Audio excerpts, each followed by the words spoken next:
Hey, what's going on? This is the OG Kickoff, a Double Down and Next Round media production. I am Connor O'Gara. It just meant more, packed house, Will, as usual, and one Chris Marler, who is battling. He is dealing with a flu, so if you see him, just release his elements off camera. It's not just because of this football game that we have chosen for today, Game of the Century. It is because he is actually sick, and maybe the Bama kicking game did that to him too. Yeah, it's 1,000% both. There's so many fun memories about this game, and there's also so many things. It's like I still 15 years later cannot wrap my head around some of the stuff that happened in this game. Will, is this the most bittersweet win of your fandom as an LSU fan? Yes, that's what was so funny about this game is like knowing that Alabama had the last laugh. And I don't know if we've directly talked about this. I was at this game and I was at the national championship game. So this was my first time actually seeing the broadcast of this game. And it was so nice to be like, oh, LSU is going to win this game. This is going to be great. But there's just this looming feeling of the half court line, the midfield line that is just, it's getting closer and closer as the seconds tip off. We are doing this game because it is the great meetings of the minds between Will and Marler for many obvious reasons. And the irony is that Marler, as someone who bleeds crimson more than anyone I have ever met, you're doing this from Baton Rouge. Yeah. Like, for the people who don't know you and don't know your background, explain how much you probably lost emotionally, spiritually from this game, and how ironic it is that you are doing what you're doing right now. Well, I mean, I feel like I've grown up a little bit, thank God. But this was before I was working in sports at all. This is when I was bartending. This is still when I was like, oh, hey, I can't work on Saturdays because I coach my little sister's soccer team, which was a total lie, to make sure I could be off for Saturday football. And this game, I think what people don't understand now, and I think we're getting to an age now where we can say this to some of the Gen Zers who are the worst, and are living in a college football era where it's like, oh yeah, if you lose a game, it doesn't matter. It mattered so much. And in this case, it was very obvious to watch this. It felt like it did. It felt like it did. But it was in this case, this team is one of the two best Alabama teams I have ever seen. And it just felt like it was like, well, they can't lose this game. There's no way they could lose this game. And it felt very unfair that if they did lose this game, then that they would not have another chance. And at the same time, you look at LSU, and maybe this is just the Baton Rouge in me now since I live down here.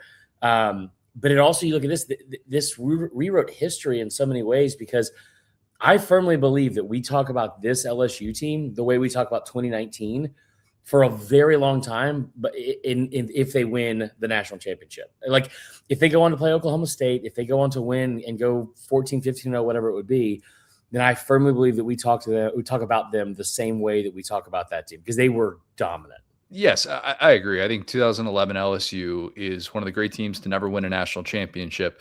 The problem is that the whole offense thing and scoring touchdowns thing, when it actually mattered against Alabama, let's just say they could not do that. They did, however, win this game despite that. And we are doing this game today because I've always wanted to do a game in which no touchdowns were scored. And because 3-2 Auburn, Mississippi State is not available, I'm working on it. Trust me, I'm working on it. We got boots on the ground looking for the Auburn, Mississippi State game 3-2. Don't worry. We're pulling some strings. Trust me. The efforts are being made. But because of that, we're doing this game instead. It is the game of the century. That is how it was billed. 1 versus 2, number 1 LSU at number 2 Alabama.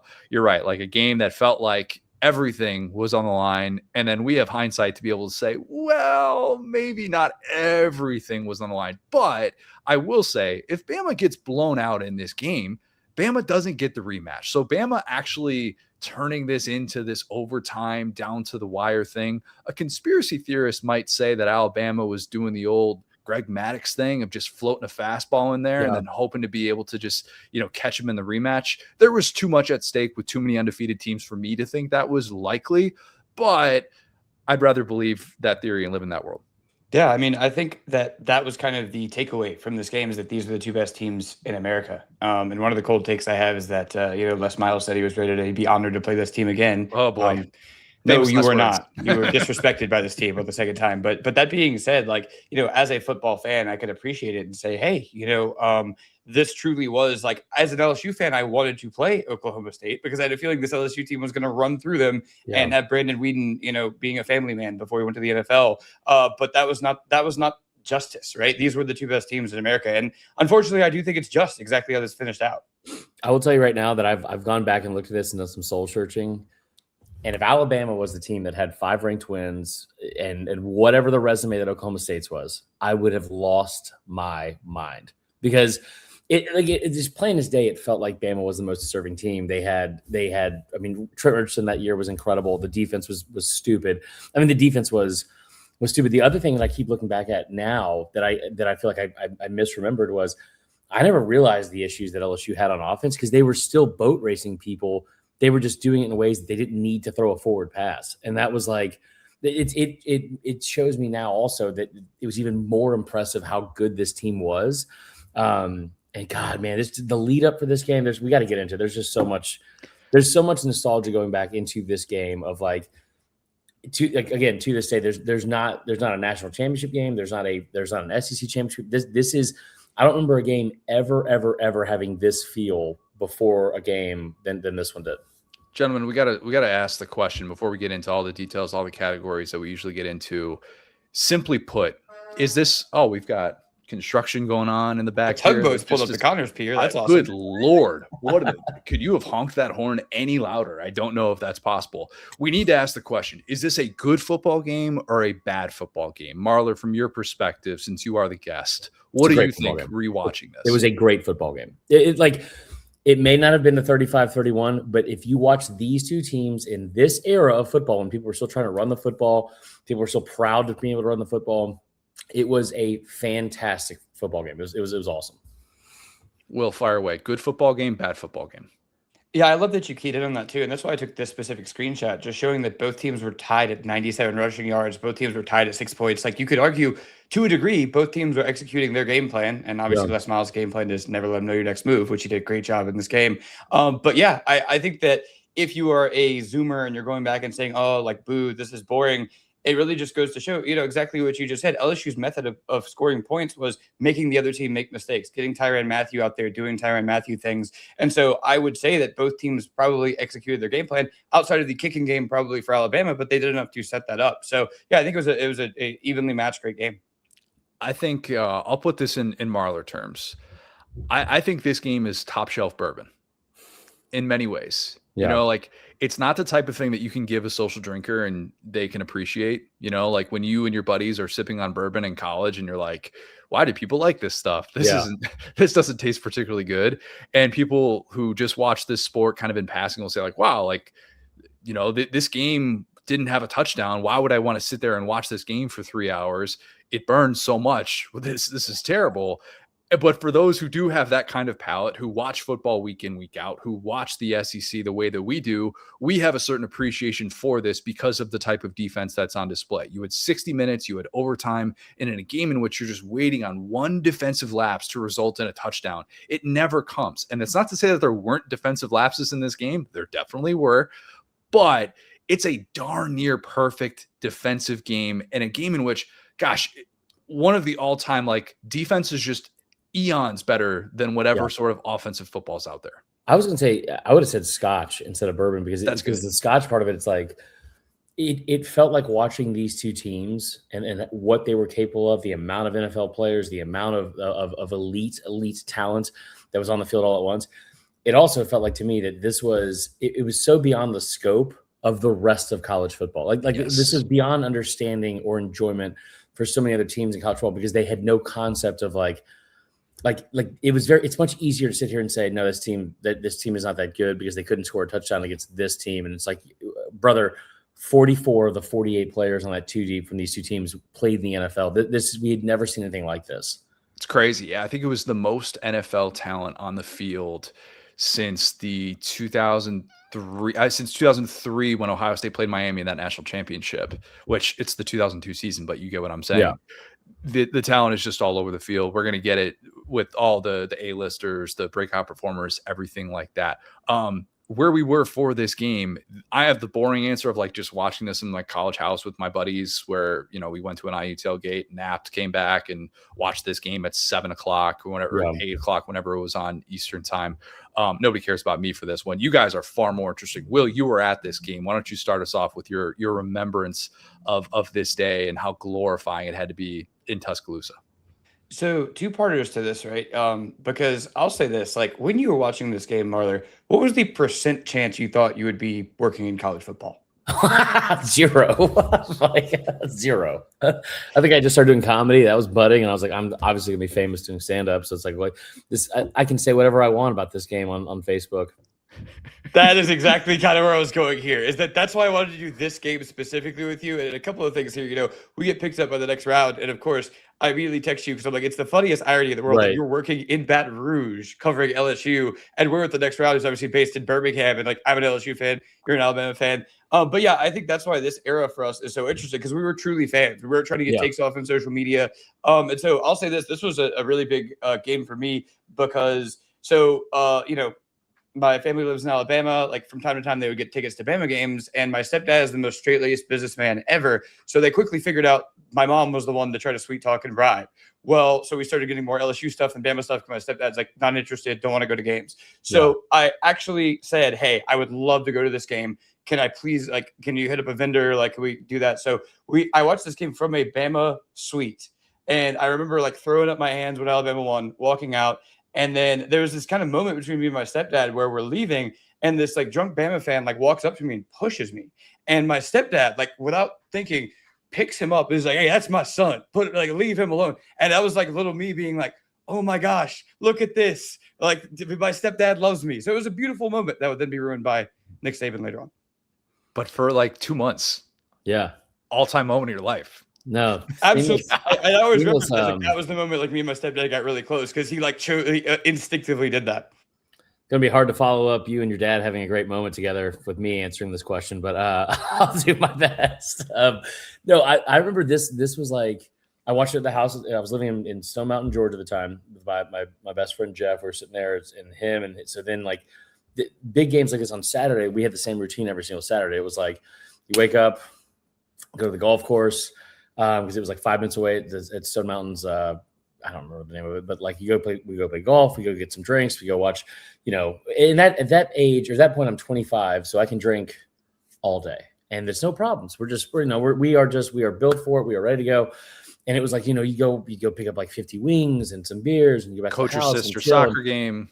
Yeah. Little sister soccer game. And that was the whole routine every Saturday. And then you'd go home and watch whatever time, you know, Bama came on or whoever else, and we just watch football until the end of the day. But this game, I remember it being very like we weren't going to play golf. I was not going to just pass the time. I remember being like distinctly, it was like, I'm going to try my best to like do something the night before, stay up late the night before so I could like sleep in on Saturday. I was up at like 7:30. It was like, I mean, I was just amped up. And this is also Eastern time zone, which sucks. That's like the one thing I've learned from Baton Rouge more than anything is Eastern time zone is terrible, just terrible. So I remember we went to Kroger, got like $150 worth of stuff like for the game. And like, we're going to grill out, we're getting drinks. And it was just like, and then you look at the clock and it's 1:30 in the afternoon, and then it's 2:30, and then it's 3. And then I don't even know what other games were on because none of them mattered. And remember, you have to also keep in mind, this was at this point of the year, this was like, if you lose the game, it felt like this was your season. And you have a week off before you play them. This is still in the infancy before Bama really went on that run and dominated LSU. So you're like, this just sucks. And so like the whole week beforehand, it was not fun to the buildup. And then I remember at about 7 p.m., like everyone started showing up at the house, and it was like only certain people that were allowed to come over. It was like my emotional support friends that were like, that liked sports, that liked football, that weren't going to be talking during the game, that were like, it was very much like a group of friends that were going to be supportive through the game. And then also might have to be there the next morning to either get me out of jail or playing a, what do you call it? What's it called when you have you hit rock bottom? What's that called? Intervention. It was like very much that core group of people. And so I'm sitting there and I remember at around 7:00 we cranked up like a lot of aggressive rap, just a lot of aggressive rap, and it was still like an hour to go, and it fit in well in Stone Mountain. We were fine, but it was like it just, the whole night was like, you couldn't get there. And then finally at 8:00, Vern Lundquist comes on. You almost said your own name. I almost said my own name. So Vern Lundquist comes on, Gary, and remember, you know what people forget about too, man? I got goosebumps just talking about this. People forget about it's not just the intro of the CBS show, it's that iconic shot from above of the stadium as a whole. It was like, man, it was just in that place. You had read all week about, like who was going to be there, and you could barely fit the amount of stardom, not just on the field, but on the sidelines with the I think Shaq was there. And then like all these, like Will Ferrell was there for some reason, like all these like rock stars, movie stars. And it was just like, it was insane, man. Okay. So speaking of music and the answer to this question, I'm going to give you a spoiler. It is not aggressive rap. I am 2 for 2 in this category of guessing the number 1 song in America. So Marler, because you are the guest, November 5th, 2011. I think there are 2 acceptable answers for this, for number 1 song in America. What is your guess? I jokingly told you guys it had to be something with Usher or Pitbull, because this was that era where they were in every other song that came out. Is it? I'm going to take a stab at this and say, is it that song Somebody That I Used to Know? Oh, that's not a bad guess. It's not a bad guess. That is incorrect. Okay. It's Someone Like You by Adele. Oh. Yeah. Okay. That's so close. Yeah. It's really, I thought you were going to say it. If you had nailed that, we would have called out cheating for sure. There's no way we can. Yeah. Look, but still a fitting song, I think, for the mood overall that Bama fans might have felt. Sad Adele. Oh my gosh. How much Sad Adele was blasted after this game. Oh my, the shots that they showed in the crowd of the sad Bama fans, they blasted some Adele on their drive home. I don't know. Scooter. Did you guys clock the intro song they used for this game? Mm-mm. The intro Tonight by Hot Shell Ray. I could not imagine sweating going out. Just hear tonight. Like, just that song is so, like, it was never good. It's nails on a chalkboard. What? I could not imagine watching like this game and being hyped up and getting that. Yeah. I hope we're the rap going. You're talking. Yes. I think that was a college era banger for pregame intro. We went from last week doing In the Air Tonight, Phil Collins for 96, Florida, Tennessee, to that. All right. That when you compare those side by side, you're right. That's a little bit different. Turtle. Okay. The directors for this one, we have one Nick Saban, of course. Why do you guys only do Nick Saban games? This is the redemption tour in some ways for Saban. I think it's the first time in his career, at least it's his first time at Bama for sure, that you could say that this is a redemption tour, because 2004 at LSU was obviously disappointing coming off of the title season. But then in 2005, he's off to the NFL. So it's no redemption tour season. 2010 was the first time in his career that he had ever been like preseason number 1. And then it turned out to be, what we know, 9-3 regular season. So this game is kind of the culmination of that, wherein he's also trying to avenge last year's loss to LSU and all but guarantee a national championship berth. That's what it feels like is at stake in this game, because we know how bad Auburn is coming off the Cam season. And we know that whoever wins this game is going to be a heavy favorite in the SEC championship, likely against Georgia, who, by the way, it started 0-2 in this season. But it is one of those put up or shut up games for Saban, and it's a rare one in which he loses. Right. And one of 8 times in his career that he is part of a 1-2 game. He's 5-3 in those games lifetime. That is, if he doesn't play anymore. I think he has played his last 1-2 game. God, I hope so. I can't do that again. Yeah. Emotional roller coaster. All right, Les. Les is the more interesting character in this one. He just is. The Mad Hatter is reaching cruising altitude with this battle-tested LSU team. It's as battle-tested as a team can be. It just, simply put, it is. And those guys, like, they have been through the wars already to get to this point on the first Saturday of November. Besides the fact that, like, LSU is part of the toughest division in the peak of really the SEC West, you also have these 2 non-conference games where you have last year's runner-up Oregon in the opener, in which they win that game by 2 touchdowns, And then you had the trip to Morgantown too, to go Right. to West Virginia. And you end up scoring 20 unanswered to be able to close out that game in decisive fashion. This Alabama game is their 6th game against a ranked team. It is the 4th ranked game away from home that season for LSU. And it's all coming together with a team that's much more dominant than the 07 team that won a title, of course, with 2 losses. So like this is less just if he could have walked off into the sunset after this game, like the conversations about him would be so drastically different right now. Yeah, and I think that's part of it too. You guys talked about, this being seen as one of the most dominant teams. I mean, this is they had the game against Chip Kelly's Oregon. They also had scheduled, I believe, the previous year a TCU game at West Virginia was this season. So, I mean, that kind of explains it in terms of, again, people look back and see they didn't have a quarterback. They didn't have all these, the offense was a bit of a mess. But to your point, Marler, they were smoking good teams on the road, and it's one of the hardest schedules we've ever seen. Do you remember? I remember having this. We did this a look back at adjustment more about explaining why Darren McFadden didn't win the Heisman. And one of the things that people keep forgetting about with that is that Heisman was won in September because Ohio State played Texas, they played Penn State, and they played Iowa. I think in the first month of the season, they were all on national television. It was this whole thing.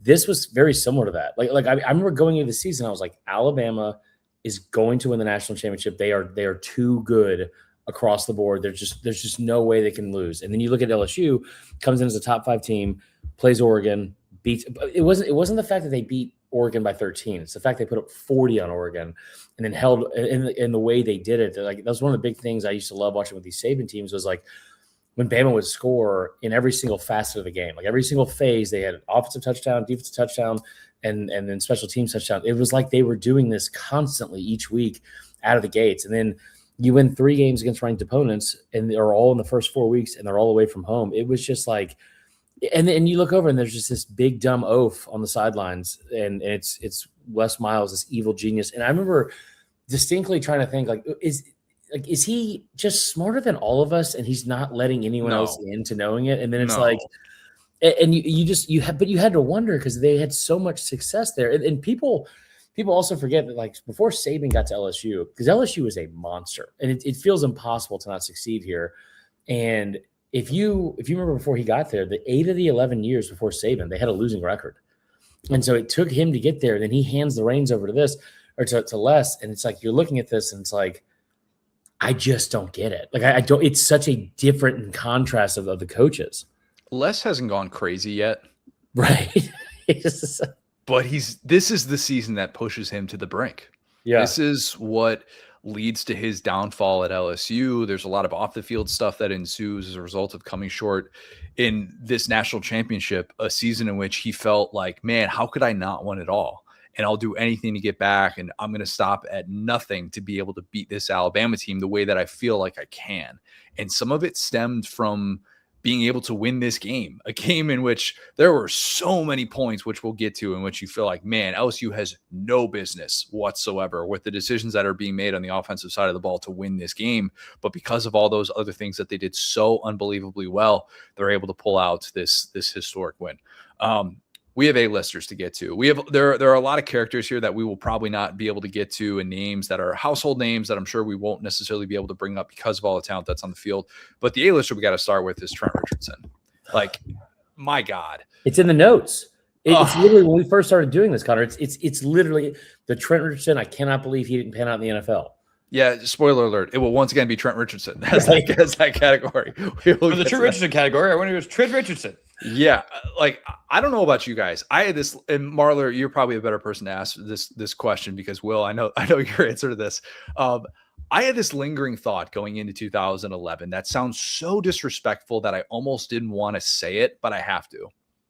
I was excited to see Mark Ingram off to the NFL because it meant a full dose of Trent Richardson. And it was like, we're going to get to see this cat get all the work in this backfield. And my God, did he. It was so special to see him at his peak form where, I don't even know if you consider it peak form in this game because he didn't have, the most prolific game on the ground. He still made up for it with the receiving, but 283 carries this season for 1,679 yards, over 2,000 scrimmage yards this season, finished 3rd in the Heisman voting, was everything that if you had that perspective like I did going into this year, he lived up to that and more. And I loved peak Trent Richardson.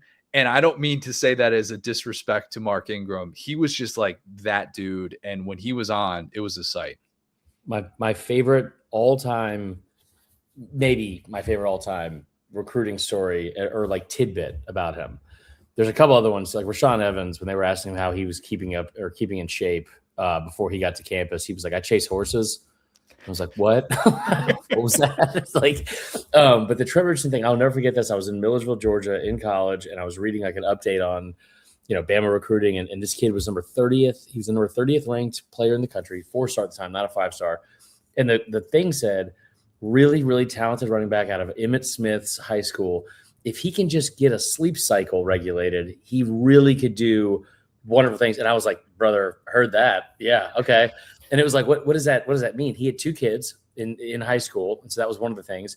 But the big thing was I kept remember reading was he was 5'11" or 5'10", 225 pounds. And he finished second in the state of Florida in the 100-meter dash and second in the powerlifting competition in the heavyweight division. And I was like, what sorcery is this? Like, I mean, this kid, and then you get him on campus. And it was also during this time with Bama where people forget about this. They give Saban a ton of credit, as they should.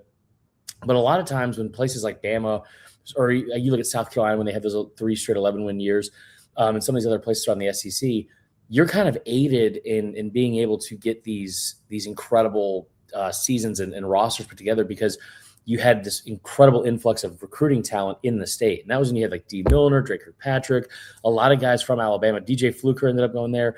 And it was like this incredible influx of 5-star talent that the program had never seen before. And then, oh, by the way, this guy. And so what you said about with Ingram, I can tell you from a recruiting standpoint, Ingram was not anywhere close to the same type of hype that Richardson was.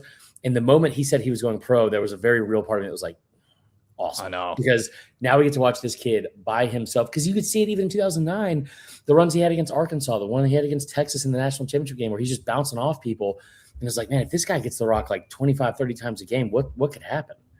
And it's kind of funny too, looking back like at us, understanding football over time, because the criticism of Mark Ingram is, oh, he's a guy that just takes what the defense gives him. He's in this great system at Alabama, goes to the Saints, becomes their all-time leading rusher, which Kamara's now kind of supplanted. And it goes, oh, well, all he does is read the blocks and run forward. And then you look at Richardson, how his career went, and it goes, oh, wait, that's called being a running back. That is actually why Mark Ingram is a good running back and why Richardson isn't. But you watch them in college, and some of the things that got Richardson in trouble in the NFL of just taking on double teams and throwing guys sideways were electric to watch at the time. Yeah, I know. It really is. Okay, another A-lister. And he's not really an A-lister, but he's also not good enough to be a breakout performer in this game. And I really just kind of wanted to make fun of him for a little bit. But A.J. McCarron, not making fun of the legacy. This is probably not the best game for the A.J. McCarron is just a winner argument that gets made about his career, because he does end up being a winner. But it's really the first game of this magnitude for him. And Gary opens by talking about how quarterbacks are going to make the difference in this one, and that McCarron is, quote, cool, which I don't know that I expected to hear Gary call anybody cool, but nonetheless, he did that. 1 touchdown would have been cool, in my opinion.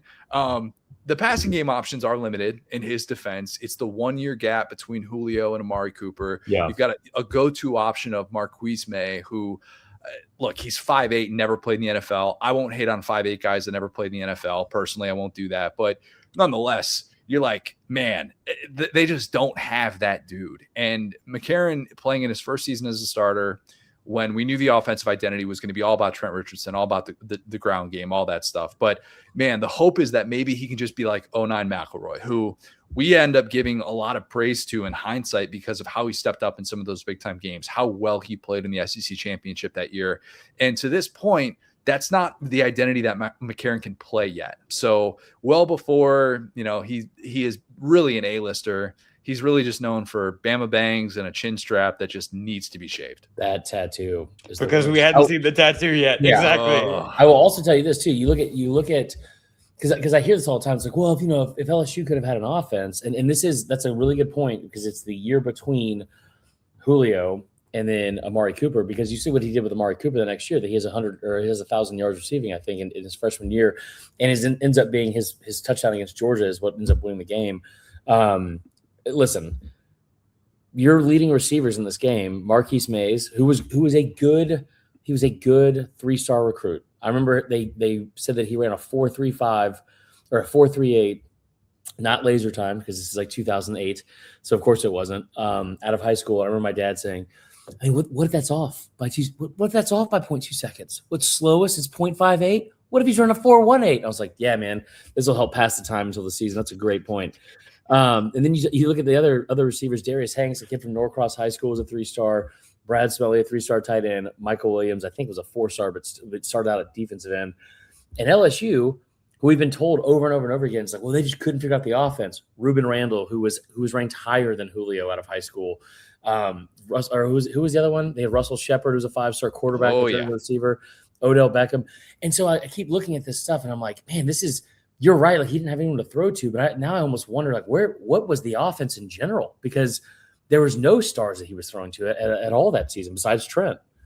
Yeah, that was one thing I came to notice, like, watching this game, is that, we could talk about how the talent was equal in the two teams, which I think is accurate, but there was just such a fundamental difference in how these two teams were built, right? With Alabama built kind of from the trenches out, and with LSU built kind of weapons in. So LSU obviously had just a ton of elite corners. Not that Bama didn't have that, but Bama's kind of always got like the factor running back. LSU had 5 they played. And then again, to your point, it's like, it feels like 2 of us in a 2-quarterback system could have gotten 50 passing yards in this game through screen passes, because you could see some of the ridiculous things these guys were able to do. And yeah, I mean, maybe you have guys run more than 2 routes on a play. But yeah, I mean, I love the Russell Shepard call out, because that's a guy, one of my biggest frustrations as a kid was, why can't Russell Shepard just try playing quarterback? Right. We had Mays trying to play quarterback in this game. He couldn't be worse than what we got, Another A-lister, Drake Kirkpatrick, who ends up leaving this game on a weird hit from Honey Badger on the punt return. Definitely was concussed in this game very late. I just wanted to bring him up because if you want to feel old, just know that his son, Drake Kirkpatrick Jr., is now on a redemption arc at Bama after year 3. He's at year 3, going into his pre-draft season, post arrest suspension last year. He's going to be maybe showing up in mock drafts. Drake Kirkpatrick's son, which he had him when he was 16, but still, it's still pretty crazy. We've talked about this before. I think all 3 of us have, but I don't know if you guys remember it. One of the worst, most awkward moments I've ever watched in terms of a kid committing. Because this is back in the day, Connor. You had like a live feed of the guys announcing on signing day. So it's early February. It's a Wednesday morning, and you're waiting to hear. You think that they're going to get them, but you don't know, and so you're tuned into some BS live feed. It's on AL.com, and you're hoping it doesn't go out or get caught or anything like that. And so he's up there talking, and they're 30 minutes from the press conference starting. 30 minutes. You think about how much time that is. They have a live mic the entire time. And I am just praying he doesn't say something inappropriate, because somebody was like, "We're going to smoke after this?" And I was like, "Please say no, please say no, please." And he was like, "No, I don't do that anymore." I was like, yes, huge. Aaron Matthews like, "Hell yeah, brother." Finally, somebody caught the feed, and it was like, thank God, dude. I can't imagine what, as a high schooler, what would have been said there. But yeah, he was definitely concussed in this game. And I think also it's like, you talk about all the stars in this game. The stardom of Honey Badger, it was brighter than everyone else. It was incredible. Yeah, we talked a lot of Honey Badger on this show and our appreciation of him. Like I've already said, he was the single favorite player to watch in my college house. Yeah, we just love saying Honey Badger don't care. Okay. And for 2011, that was peak Honey Badger in a lot of ways. He's coming off the 1-game suspension for, as you mentioned, weed. Didn't matter. Still won the Bednarik Award this year as the best defensive player in college football. He's the guy that everybody, as they're filling out their Heisman ballots, is like, he's the best player in college football, hands down, which is why he finishes 5th in the Heisman voting. He got 34 first place votes that year, which is pretty incredible for a defensive player. So I went back through post Charles Woodson 97 to find all of the instances of a defensive player earning that many first place votes. And it's pretty small. It's really small. And Ndamukong Suh got 161 first place votes in 2009. Manti Te'o got 321 in 2012. Maybe a little bit different if we had found out some information after the fact, but nonetheless, Aiden Hutchinson got 78 in 2021. And yes, I know Will Anderson deserved more than 31 first place votes that year. We acknowledge that. And then obviously Travis Hunter wins it in 2024, but he's a 2-way player, so it's a little bit different. So over the course of almost 3 decades post Charles Woodson, who Tennessee fans, yes, he did win the award. Yes, he did play both sides of the ball. We're just for the sake of this argument. Honey Badger had the 4th most first place votes of any primary defensive player. He was a revelation. And if you don't know, you should know, and just spend your afternoon Googling Honey Badger highlights because he was incredible. Absolutely incredible. It was, I remember after this game, or after they won the national championship, spoiler alert, there was like a crappy painting that I found in like somewhere like on 30A or so, like Rosemary Beach, something when I was like on vacation. And it was like a picture of like Kevin Norwood over Honey Badger. And they had, it wasn't even like on a big play in the game. It was like, it wasn't the game winner. They didn't score a touchdown until Trent had that run. So it was like, and I remember looking at it, I was like, yeah, like screw Honey Badger, dude. Because he was so good. And so if he wasn't on your team, it was so frustrating. And then the other part too is I really wish that he would have had a fair, for lack of better words, like a fair trial in terms of like for college football fans. Because if he had gotten in trouble for smoking weed now versus then, it wouldn't have mattered nearly as much. And that part kind of sucks because it kind of took away from how incredible of a season he had just because of, I mean. Here's the thing though. I agree. Different context now, 15 years later. If you get suspended for weed in college, the dirty little secret is that you don't just have one failed drug test. No, not at all. No. It's like you've had 5 or 6. Yeah. And there's nothing that's getting through to you. And so suspending you for simply a game is the only way to do it. Like I remember Randy Gregory at Nebraska. I think he failed 6 or 7 drug tests. And before they finally are like, look, man. And I don't even know if they suspended him for a game, but it like didn't come out until the combine process. Like he failed that many drug tests and they didn't have to suspend him. You don't really have to, but you can kind of do it as like, light a little fire. So obviously he was dealing with some sort of issues with that, but nonetheless, I still appreciate who he was for those 2 years because he was incredible. It was awesome. It's kind of funny too. 2 very key players in LSU history, right? Ryan Perrilloux, who we've talked about before, who fully just got kicked off the team for smoking weed, and I was so mad at the time, and I remember how mad I was.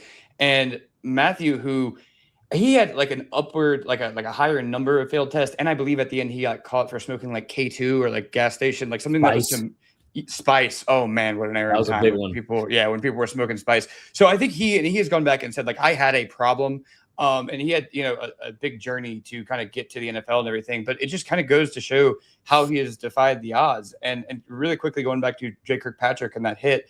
That's actually one of my favorite. It's kind of my first recruiting memory I have is his commitment where he's like, I started to go with this hat, but didn't have enough swag. And he like threw the Texas hat to the side, put on like the cool black Bama hat. I was like, oh man, this guy's pretty sick. And so in that moment, not to read too deep into it, but like him kind of like taking out anger on Kirkpatrick is like such a difference in characters here where one guy has been a 5-star his whole career. His son is probably going to be drafted. He just has the NFL pedigree. And Matthew has had to overcome all this stuff, some of which was obviously self-inflicted. But if you look at his NFL career, it was just nothing was going to stop him. And as a college player, he was amazing. But I think it's almost more impressive that he was able to, again, overcome an era where guys just like NFL guys just didn't really tolerate the drug stuff coming out of college for an undersized defensive back. And how he played it to an all-pro level. Well, it's also it shows so much how things change. This is 2011. We're a year removed from us being like, I can't believe Auburn would pay $180,000 from Cam Newton. Now you're like, oh yeah, that is such a incredible discount. I mean, like it's crazy how much things have changed in like the 15 years since this game happened. We joked one quick thing, not to divert, Marler, but I bet you remember this. Remember the deer antler spray controversy at Bama? Oh, with Clemson, yeah. Yes. I brought that up the other day, and it felt like I hallucinated. People were getting suspended for the wildest stuff back then. Yeah, we joked that Cam could have smiled, like just not even full Cam smile, and probably gotten paid more than that, than what he got to play at Auburn. We'll rip through a couple of these here. The only other A-lister actually that I wanted to make sure we brought up was Morris Claiborne, the LSU corner, who like just having he and Honey Badger in the same defensive backfield, just not even fair. Also Eric Reid, who we're going to talk about too. But yeah, I mean, like you lose Patrick Peterson and then it's just, casually, hey, we're going to have the guy who finished 5th in the Heisman voting. And then we're also going to have another guy in our defensive backfield who wins the Jim Thorpe Award. It's just an all-time flex. He breaks up the touchdown on the last play of the first quarter. Just a masterful adjustment that he has on the ball. Makes a huge pick on this perfect read against AJ McCarron, which like he basically just baits him into the throw that leads to the game-time field goal. So like he's all over the place in this one. Yeah. Breakout performers. There's a lot. And you could probably argue some of these guys are A-listers. Drew Aliman, the LSU kicker, which definitely would not have pronounced it that way had I not heard Vern pronounce it that way. And I think even he was struggling. He was like, Aliman, how Cajun is that? Will, give me your best Cajun pronunciation of that one. Drew Aliman. I think I just want to say it more Jamaican than Cajun. Yeah, I think that's Aliman. But yeah, just the second time in his career that he's attempted 3 kicks, had a day. And by the way, I looked him up, saw his LinkedIn profile. He is currently the regional vice president at Primerica. Did you guys ever watch Veep? No. It changed my perception of what a vice president does, and I realized this is not a perfect description. Not Julia Louis-Dreyfus not exactly doing what a vice president did, but anytime I ever see that someone's the vice president, I'm like, oh, so you're just waiting for the president to croak. That's all you're doing. Spoiler alert. I have no comment that's going to be appropriate for this, so you get to keep it moving. Beckham. Let's talk some Odell here, because poor true freshman Odell Beckham, who is rocking number 33 and being asked to hold blocks for 6 seconds on jet sweeps to the outside, because that's all Les Miles knows how to do with this Odell Beckham. Very much a household name in the state of Louisiana at this point, but in an offense that just struggled to throw the football. He was closer to being a prominent extra than he was being an actual breakout performer. Like, imagine having Odell Beckham on your team and completing 9 passes for 91 yards. Imagine that. Russell Shepard, 5-star. Ruben Randall, 5-star. Odell Beckham, maybe one of the best 10-year windows of a receiver we've ever seen. And they had 91 total yards. I mean, it's spot on. I've said this to Will before, and I think partially it was wrong, because at the time it was like, you're so glued into what your team is doing. Like, we're not watching football in the same way we're watching it now, where it's like we're watching, everything from start to finish. But I don't remember Odell Beckham being good in college. I'm sure he was, but it's like every time they played the camera, it was like, what has he done? And then it felt like it was very much towards the end of his last year, where it was like, oh yeah, I guess he's pretty good ball player. Like but that was it. There was never anything that was like, man, that kid's going to be, a household name across the country. What, were we supposed to break down his blocks? Right.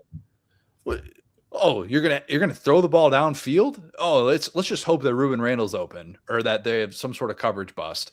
And if our quarterback throws a pick, then he's going to get benched. Sorry, I'm getting too fired up again. No, but it's also such a perfect example, especially being down here in Baton Rouge now, where it's like I love Matt Flynn. Get to see him at work every day. Great dude. Friend of the show. Hilarious, very funny. But like Flynn, like the quarterback that he was even before he got to the NFL, or like Matt Mock, or like they had won these national titles in spite of not having a 5-star quarterback. And so I think part of it, like there was what? They had a 5-star quarterback, Russell Shepard. That's what I'm saying. But then like I think when he looks at, like, when Les Miles look at this roster, he's like, we didn't need Paraloo. We didn't need, we could win a national title without him. We can switch this kid to receiver. And that, looking back on it too, like that had to feel like such a death sentence for him to go to receiver of all positions, because he was not going to get the ball. We're going to get to him in a second. Go ahead. Wide receiver in Louisiana at that time is like those countries that have compulsory military service. Like, you had to just do your time, block for Les Miles for a couple of years, and then you would be rewarded at the next level with them going, no one ever looks good at LSU. It's fine. After like basically Matt Flynn left, or like maybe even back to Jamarcus Russell with those guys, it's like, no, like we just trusted at that point in time. Yeah. And I mean, even Russell Shepard being undersized and being like a 10+ year NFL vet, it was like, dude, trust me, we will figure it out. And I remember, like, he went to Newman High School, which is like where the Mannings went. It's a really famous high school in Louisiana. And he was he has number 55 recruit. He was up there with, I remember, D'Anthony Thomas at Oregon. And I remember he's listed as an athlete as well. And it was like, oh, like, I really like this guy's tape, whatever. Again, barely saw any of it. Had some one-handed grabs, had some returns in college. But I just remember being so excited with him going first round of the Giants, and immediately being angry when I saw him play for the Giants. Right. All you need to know about LSU receivers in like the 2010s is that Odell Beckham and Justin Jefferson both started off their freshman years with numbers in the 30s. That's crazy. Which is why. Just And you're right. You brought up Ruben Randall, who I was going to bring up as well in this category. Very much of the Sammy Coates ilk that we talked about with 2013 Auburn, where like the numbers that he put up by almost having 1,000-yard season, you're like, oh my God. I'm not saying you should get a Medal of Honor for that or like a Purple Heart, but you're a soldier. And what you endured in that offense, like more props to you. So I was going to bring him up. Eddie Lacy, of course, who, Justin Fowler, 26-year-old. He was the original Diego Pavia. Dude, he looks so old. He wasn't allowed to play his senior year of college or his high school because he turned 20 before the season. Age is just a number. Yeah, age is just a number. Who cares? And then D. Milner was the only other one I was going to bring up for breakout guys. Was there anybody else that you guys wanted to bring up for this? Not really from Bama. I will tell you before this season, one thing that's a storyline that people don't talk about at all from this team. Phillip Sims versus AJ McCarron. Phillip Sims was the number one ranked quarterback in the country out of Virginia. And it was very obvious early on he did not have it. But it was, he's listed on the depth chart of this team was AJ, Phillip Sims, and Blake Sims. And you talk about how quickly things could have gone sideways if AJ got hurt. But Phillip Sims, that was a huge battle going to the spring game with him and AJ McCarron. Obviously, the right guy won, but it was just like, oh man, that would have been brutal. Yeah, kind of. It was the preamble to this season. Really, the only question that Bama had going in. Prominent extras. There are plenty that we will probably not spend a ton of time on, but Kirby, I feel like we got a shout out for obvious reasons because I always think it's really interesting to see the point when we start giving an assistant coach credit, especially one that doesn't have full autonomy on that side of the ball. Like last year felt like that year for Charlie Weiss Jr. with Lane Kiffin at Ole Miss, where everybody starts acknowledging like, oh, Charlie Weiss Jr. is actually calling plays and is very much valued in this sport. And if credit was not there for Kirby yet going into the season, this is definitely the season that changes it because it's the first number one defense of Saban's Bama tenure, first number one defense that Saban's had since 2003 LSU, of course. And this unit was somehow 3 points per game better than that group, only allowed 8 points per game. Kirby is a few weeks from turning 36 in this game. And as someone who is a few weeks from turning 36 right now, I cannot begin to imagine the pressure of coaching in this game and knowing that you're going to have an earful of Nick Saban if you do something wrong. It's the single greatest defense in the history of college football. This is not up for debate. Statistically, it's always up for debate. It is not up for debate. 2021 Georgia is really good. This is the single greatest defense in the history of college football, and it made the whole thing with what Georgia Southern did to them a few weeks later seem even crazier. It was also the whole thing with I think it was that year, or was that 2010? I think it was 2011. But it was.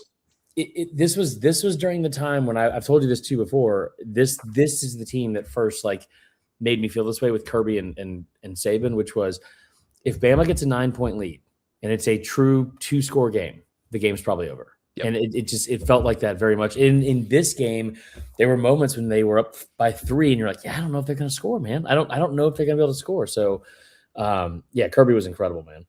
I think this is a big inflection point because, people say, okay, Nick Saban's players, Nick Saban's, assistants. This was a true Les Miles team versus a true Nick Saban team where guys that had the time to kind of migrate over to Alabama, as some of them did. And then on offense, there are guys that only Les Miles would hire. And of course, we see some other guys will get there. But yeah, I think this was Saban has often trusted young assistants, Pete Golding being one. And I think that's a really big deal with where he has been. He's able to get these guys young in their career and really let them shine and trust them. The amount of guys on this Bama staff, fellas, this is, the amount of notable names, the list doesn't playing stop. With a cheat code, man. I miss these days so much. Jim McElwain is the OC. Jeremy Pruitt, coaching DBs post Hoover High, post not knowing what asparagus is. Billy Napier, offensive analyst post Clemson firing.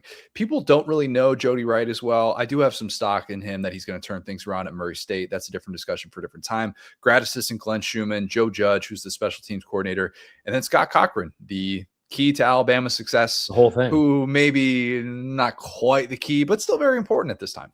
A lot of notables there. That was the good old days. Yeah, and I think this was the last season where, because didn't McElwain leave to go to Colorado State after this? I believe so. This is his last year, and this is Bama's first season post Kurt Signetti. So amazing that Bama's doing what it's doing without him at this time too. It's kind of fair. I mean, in hindsight, you look at it. So, Right. Guys, I have prided myself in finding one random assistant in this kind of breakdown here. This one blew my mind. Marler, do you know who Alabama's offensive line coach was for this game? no. Jeff Stoutland. Oh, yeah. That's also another journeyman that's been like everywhere, it feels like, in the SEC. Yes. And after this, he went to the Eagles in 2013 and built those great Super Bowl lines. And if you go back to the Mummers parade with Kelsey and that weird getup and he's like screaming, he shouts him out and goes, "This is the reason why the Eagles are what they are." So a really underrated guy on this team that basically built the modern Philadelphia Eagles smash mouth style as well. Right. Yeah. That after the next years when that offensive line started to go downhill. We have some notable LSU staffers as well. Yes. John the Don Chavis, second consecutive John the Don Chavis game, of course. He's out there doing his thing. This is top of the resume type stuff. Pulling up his britches and chewing his gum. Oh, he looks younger in this game than he does like 15 years earlier. It's kind of amazing. Maybe it's just a weird angle in the booth, but I was like, John, the Don. That down here in the bayou, you get that moisturizing going on. It's true. We have Frank Wilson, Will's favorite coach, coaching LSU running backs. Now, of course, he is at Ole Miss. And as you know, LSU did win a national championship this year. That's how you know Frank Wilson was on the staff. Yes, Will's unbiased opinion on that one. And then Steve Ensminger, the tight ends coach of this one, future OC of that 2019 team, alongside Joe Brady, who worked with his daughter at the station. She is the afternoon radio host, Brittany Rose. And sadly, his other daughter, we know what happened before 2019 SEC championship, Steve Ensminger, who endured tragedy then. But this night, he endured a heck of a game for this LSU coaching staff on the offensive side of the ball. What do you think they said? Like, what do you think the LSU offensive staffers say after this game when they look up and they're like, guys, that was puke on our shoes, but we got I don't think they cared. I just don't think Les Miles was ever. I think Les Miles was so, we have to win the game. What do we have to do to win the game? I think there's a real part of him that takes pride in, we didn't look great offensively, but did you see we forced this? They were suffocating on defense. Like I think at this day and age, it was like all part of the fun for him. Like I mean, it was just like it's almost like playing a game like left-handed or something like that. It was just like, let me see how much I can sack the cards or sack the deck against me and see if I can still win. Guys, there was a graphic in this game that really just made me want to puke. So let me So this was a cut into a different game. Oh, yes. So for those hair. Yes. For the audio only audience, we have a graphic here of Russell Wilson and Kellen Moore in the Nissan Heisman watch. Russell Wilson looks roughly, 11 years old, and Kellen Moore looks 9 years old in this one. Never heard anything about those two gentlemen ever again. Ever.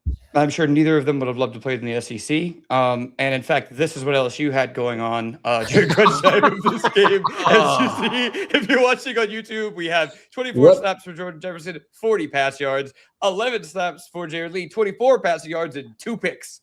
The bottom part though, 2 INTs on last 2 pass attempts. My goodness, dude! Really, don't let him get hot. What point of the game was this? Third quarter? Yeah, this was like midway through the third quarter as the game was like really coming down to the wire. This is right when we'll get into the gameplay here in a second, I'm sure. But this is right when I was like, they cannot beat Alabama. They cannot beat because they have to be on offense. And this is also a time too.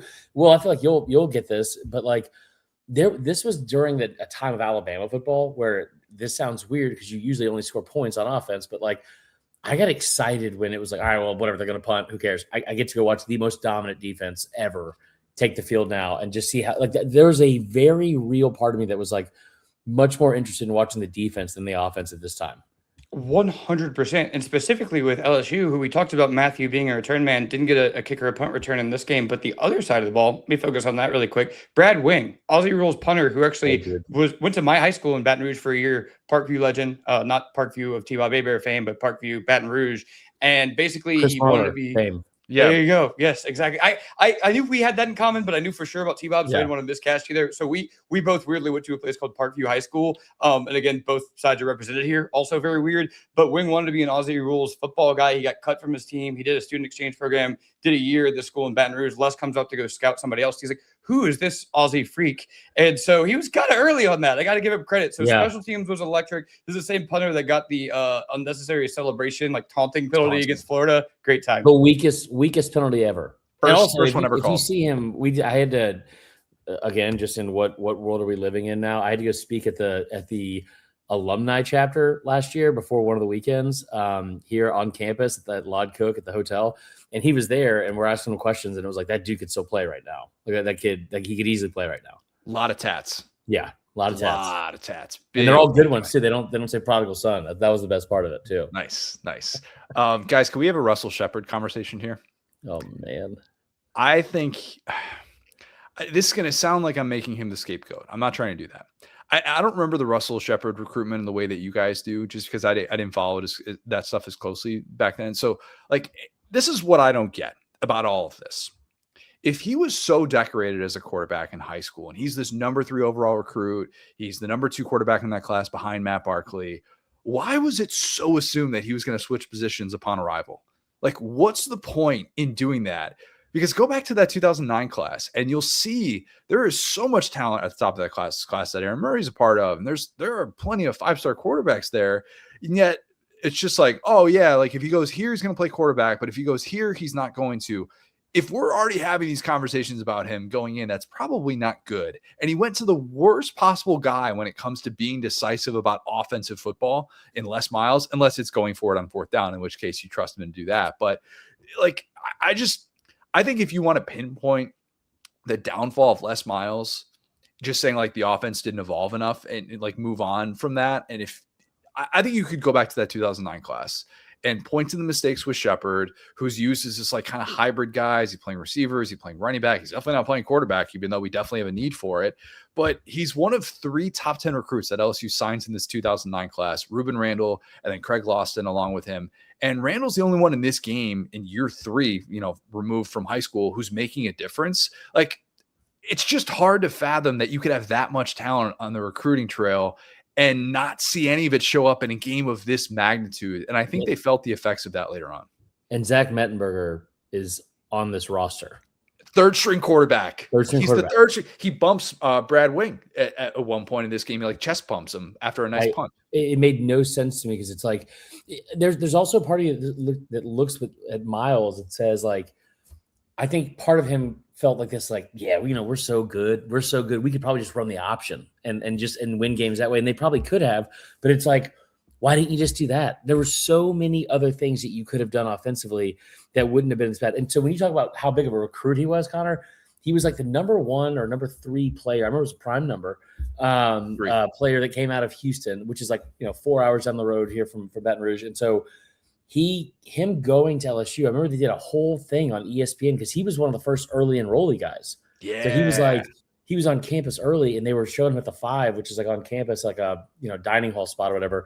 And it was him like just kind of going through classes as like a 17-year-old, and like he was the original Ryan Williams. I mean, that's what they all call him down here, the OG Ryan Williams. But it just didn't make any sense. It made no sense that this kid had this much talent, and on this offense, you couldn't find something for him because the drop off in talent at quarterback to running back. I mean, every single person they had in the running back was like, they were all the same. For one, they were all 5'11", 230 pounds, ran off 4.58 and just would bulldoze you. And then it just felt like you could have found something offensively that would have been beneficial for him and a role for him. Well, if you have the right scheme and the right developer on the offensive side of the ball, like, you could convince me that 2011 LSU could be the greatest team of all time. Like, yes.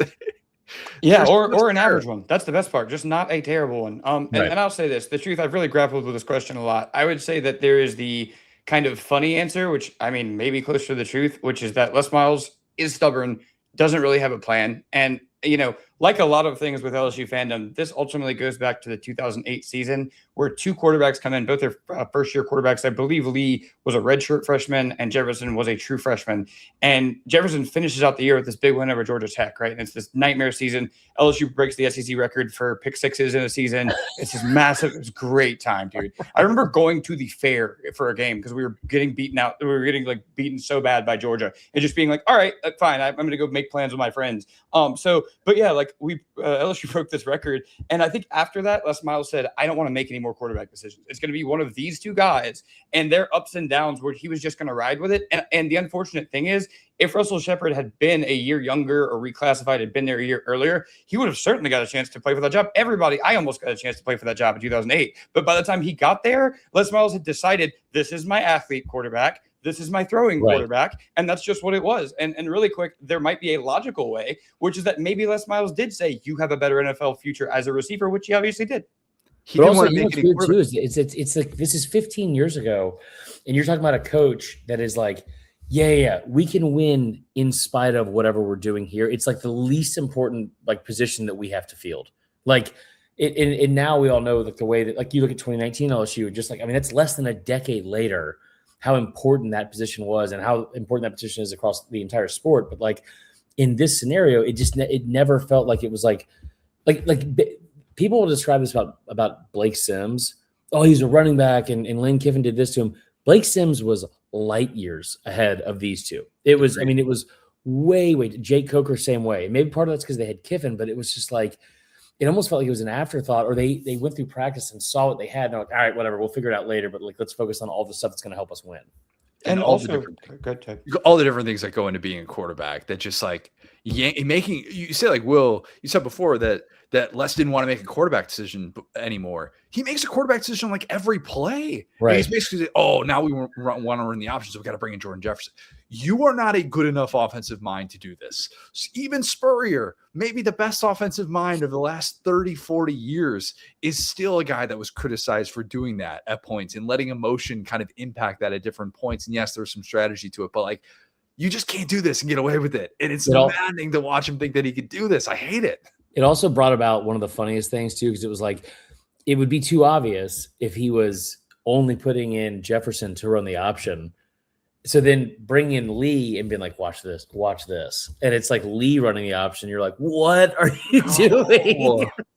Guys, I vividly remember, because Jordan Jefferson got suspended from the team for getting in a bar fight. And I remember Marines, against Tennessee, I think it was his first snap that he got back on the team and got back in the action. He reeled off like a 70-yard touchdown run. And it was his first 3 or 4 snaps. And I remember watching and being like, oh, no.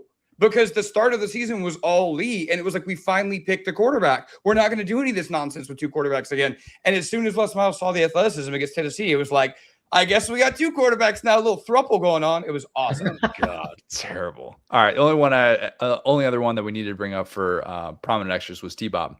T-Bob in this game prominently even gets kind of called out at one point by Vern for like missing a block. Hope T-Bob's doing well at Barstool. Marla, I don't know about you. I have not talked to T-Bob since he's been at Barstool, but he's all over the place doing Wake Up Barstool and doing a bunch of different shows for him. But people forget, very critical part of this team. Are we going to talk about his story that he told us on our show a couple of years ago when he said the 12-inch splits? Fire away. I mean, I will not repeat it because, and this is before I knew T-Bob that well, like at all. And I remember I didn't realize how inappropriate he was. That's coming from me. Like I have a filthy mouth, but some of the stuff that he was saying, I was like, whoa. T-Bob got a disclaimer before the last time he came on, and I definitely told people like, hey, if you're like in the car with your kids, like T-Bob and Van Lathan are 2 LSU guys, or that I'm like, just maybe like, mute it for the kids or something like that, or just circle back to that later. I don't know if you remember this, but there was something that I brought up on the interview we did with him, and you were frustrated with me, and you had every right to be, because it was like something I brought up that wasn't in like the show notes or something, and you go, come on, man, that's pretty unprofessional, and you were right, but it was to T-Bob, and so I was like, I apologized to T-Bob afterwards. He was like, I had no idea he was the least professional person. I was like, 1A, 1B, but this guy, but he was telling the story about where, dude, it's like, and Les Miles now, Connor, where you're like, I don't know if he has this this side of him to joke about. Like, I don't know if he has this side to joke about, but he's like, let's get in 12-inch splits.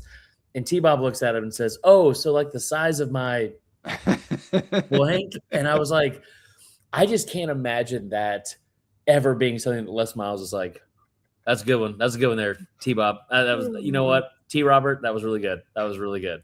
T-Bob is the best Les Miles imitation I've ever heard. So good. I think it's the hardest I've ever laughed on air was him doing that. And I like crying, laughing. And it was just just all it's spot on. Yeah, it's very, very good. Okay. Favorite line from the broadcast? There's Gary and Vern always deliver. We're never lacking for this, but the first play of the game, Marler, we get a moment just teed up for you. Very first play. It's great blocking on the outside, big gain from Trent Richardson. And then Gary says, because of short shifts and motions, they seem to gain advantages, almost like an on-balance line. And I thought somewhere Marler said, why does he always say on-balance line? It was – so, again, you have to think about everything going into this game. And I know we're not talking about the quotes right now, but Will, it's funny to look at now. But you have to think of the 2 weeks in prep, the 2 weeks leading up to this game. It's all you're hearing about. One versus two, which led to the buildup a lot, right? And then also it's the one night game, so you have to wait even longer, and you're just waiting. And then I remember looking over at Jeff, and I go, and I have goosebumps just now, thinking about it. And I look at him and I go, all right, they're gonna do this. We're really gonna do this. Let's go. They kick it off in the first play of the game. I was like, run it down there in throats. All like it was. I could not have been more confident. And then of course, going back, I'm like rewatching the game. I'm like keyed in on this one play because I couldn't remember if it was a screen pass or it was a run. And I'm like on cloud nine watching it. I'm like, like my memory was perfect. It was this. I wasn't crazy thinking this. And then he comes in with the on-balance line thing, and I was like, I think I threw something. I took my glass off. I was so mad. It's. I'm not great at words, but on balance is not a word. He almost corrects himself at different points too. I think I asked him about that. I'm not sure if I asked him on air or off air about why he says unbalanced. I definitely called him out for the KJ Jefferson, Cam Newton comp, but I don't remember what I said off air of like, why do you say on balance instead of unbalanced? Dude, what motivates that? Oh, yeah, but that was the one that I had written down as well. Imagine a pregame production meeting between those two and Les Miles. Oh, what are they talking about in there? Les Miles was probably just making up words to see if they ran with him. He's like, yeah, this is an unbalanced line right here. It just sounds. It's just random sounds. And like every once in a while, you just get like a Vern, like, ha, something like that. And you're just the turtle. Yeah. This is like, we called this the dolphin formation. Gary's like, yes, very good. Dolphin formation. I remember we ran that. Yeah, we ran that for years when I was at Purdue. Totally. Exactly. I mean, there were just so many funny little gaps here. I think we identified, and like, I think the two back-to-back Florida-Alabama classics in the SEC championship game was the tail end of Vern and Gary's like kind of heyday, and I think it's kind of started to run it because they did like pretty good in those games, especially for the times. But there were like some really funny ones here. To your point about unbalanced line, Barrett Jones, they keyed in on him moving over like on camera in like whatever 1080 at the time to right tackle, and like 2 plays later he stayed there, and they were just like, oh, looks like he's at right tackle now, while the camera was like had been focused on him. And then one more related to that, I don't really blame them for this, even though the jersey colors are very different. There was an LSU pass that should have been a touchdown that was so poorly thrown that the receiver looked like he was in cover 2. And they were like, and it's picked. Oh, my God, it's picked. And it was like, no, that was a catch. I'm excited. What do you mean? That's an LSU player. Did it also feel like looking back at some of these, like the interaction between these two, because they ended up being so great. And I never – there was some low-hanging fruit there when I was working at SCS to do social media stuff where it was like – everyone hated Gary, and so it was like so easy to kind of pick on that. But like even then, it always felt like I never really got the hate. I just never understood why people hated him so much. It sometimes felt like they were watching some of these older games that they were still like not as comfortable with each other at times, where it felt like Gary was trying to explain the game of football to Vern, and Vern was just like, okay. I have a bold take here. I think that Vern felt like he was rooting for Bama more than Gary was. And the reason that people hated Gary was because they felt he was rooting for Bama. I think the broadcast in general reacted in a way that just assumed Bama was going to win every game. And that's more so what kind of would throw them off and have these emotional reactions. And it's almost like, hey, I've done this prep to be able to prepare for this sort of outcome. And then this happens and I'm like uncomfortable and out of my element. So there's a little bit of that with them. But yeah. Well, how many times do you have to go show up for work? Like it's one game a week and you show up for it and Bama wins by 28. So you got these, like you have just dead air. You're trying to fill in the end of it. Now it's like, all of a sudden you're kind of in one. So yeah, guys, we got some cold takes here. We have some cold takes from the broadcast. It's almost unfair to include this, and I almost don't want to because he's my guy. But the version of this game that I watched included the SEC on CBS Studio Talk. Tony Barnhart, my guy, my dude, love Tony, but he predicts a 17-3 Bama win because Bama is at home. And right when he said that, I'm like, oh, Marler knows the road team in this game like has success. And then sure enough, they bring up on the broadcast later, the road team had won 9 of 15 games in this series. And that this was in the midst of 11 of 17 games won by the road team. And of course, after this one, Bama wins 8 in a row against LSU, but tough look for Tony. Go ahead and say the line, Marler.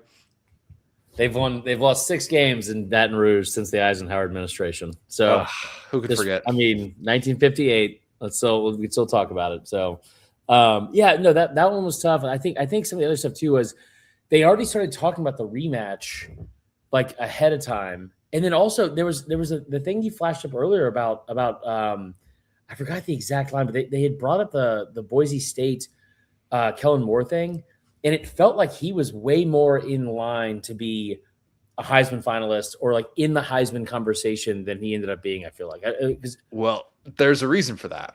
Yeah. And so they do a poll later in the game, and it's which team is most likely to go undefeated. Right. And Bama has 30% of the vote. Boise State is in second, I think, with 25% of the vote, I want to say. And then LSU is like third with 19%. Oklahoma State's in the mix with 7%. None of those teams obviously go undefeated. But Gary says you got to think Boise State is the safe bet. And so Boise State the next week loses to unranked TCU, who TCU ends up being really good, but that's at the time when they're still in the Mountain West, still trying to, overcome that. So, I forgot about that. So that's the thing that like took him out of the race to where all of a sudden it was like, wait, why are we talking about Boise State in this way? You forget early on in the season, they beat Georgia. Like they had this top 5 ranking coming into the season. So there's a lot of buildup for Kellen Moore. And then it kind of all fell off after this. I forgot about the Mountain West part of the TCU component. Yeah. That's a really good point. And also, this was one of my favorite times too, where in college football, I still have a lot of nostalgia on this specific thing, but there was something cool. And whether you were in college, whether you were just out of college, whatever, like when you're going out on Friday night before like a big Saturday, the best college football, Boise State was in a Friday night game every single Friday. And it just felt like it felt like I'm going to be way too dramatic when I say this, but you guys know me well enough to know that's who I am anyway. So, but it just felt like home. It just felt like that's what college football, like I can always depend on that. There's a Friday night game and it's going to be Boise State. It's going to be close for a minute. We're all going to be hoping they lose on that stupid blue field, and they're going to end up winning like 52-21. Fair. Yeah. Will, do you have one for coldest take? I said this a little bit earlier, but it just bears repeating that Les Miles said he would be honored to play Alabama again. Man, that is the coldest take. It is. You're right.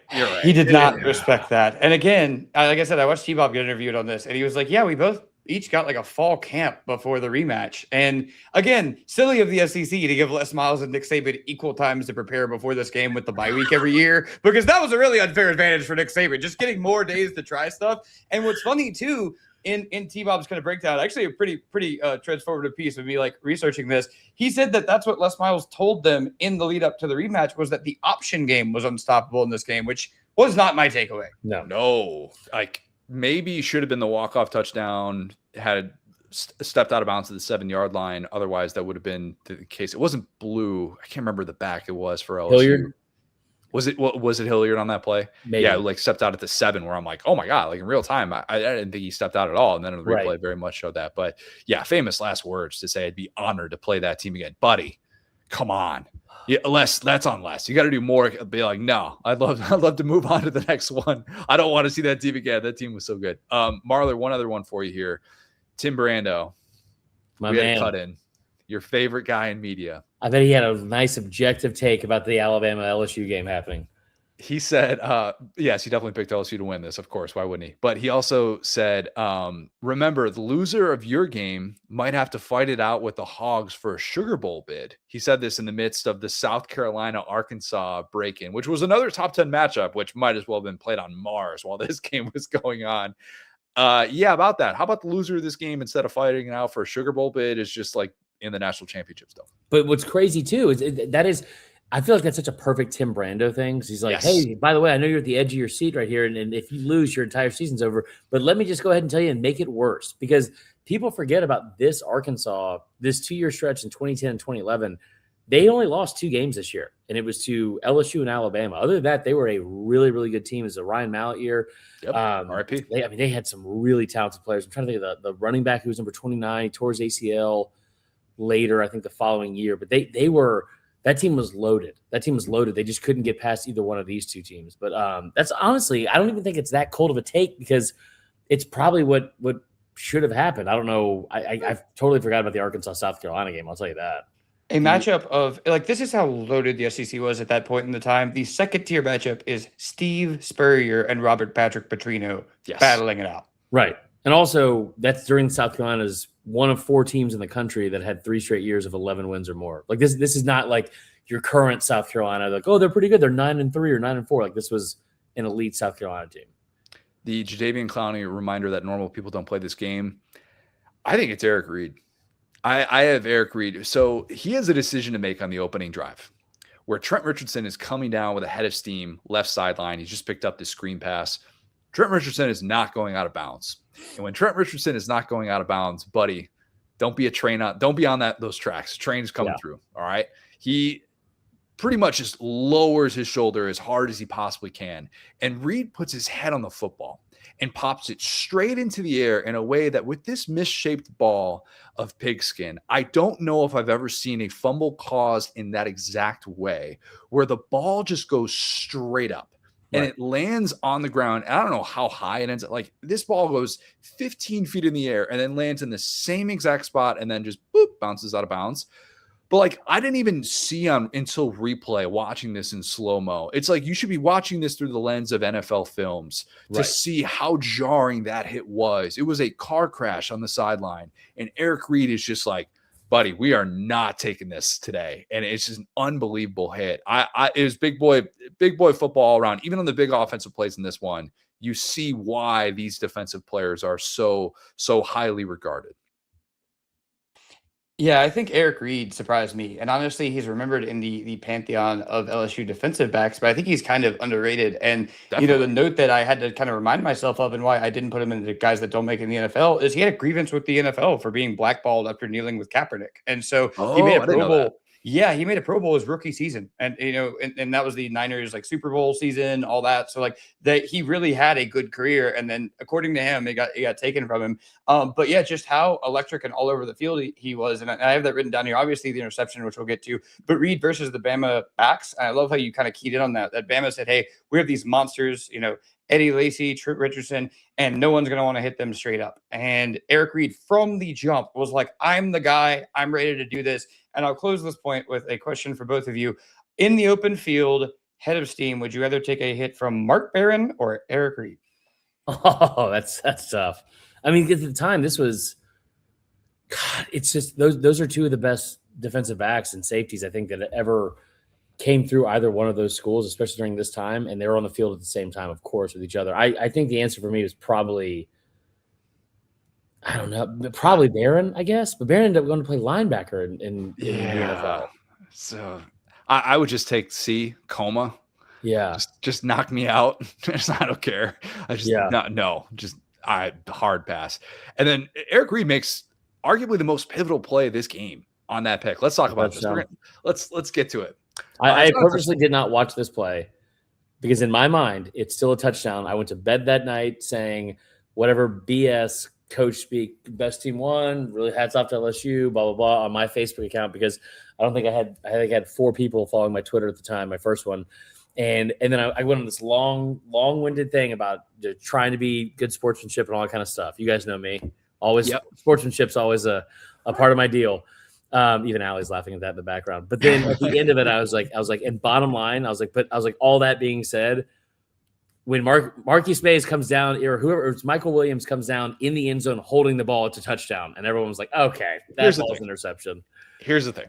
So it's a beautifully drawn up trick play, very rare trick play from the Bama offense. Wherein, what, by the way, Marquise Mays is what. Marquise Mays. Vern was saying Marquise, so I wasn't sure. Of course he was. Yeah. So Marquise Mays, he is like Marquise Mays is in Wildcat, and at this point he's got this ankle injury, and nobody thinks he's going to throw the football, and sure enough, he actually does. And Michael Williams, a tight end, has like 2 steps on Eric Reid, who's not even guarding him, but Eric Reid makes the smart decision to drift over to him in coverage. And Will's got the screen grab pulled up for the YouTube audience. You can see this right now. Yeah, and it looks like a clear catch in real time from Michael Williams. And you see that Eric Reid is at least able to make a play on the ball. But then you see the reaction of LSU. And LSU is just celebrating. Because he goes down, like it looks like they're going down with dual possession. I mean, it's dual possession, but you see right there, like dual possession is very much subjective.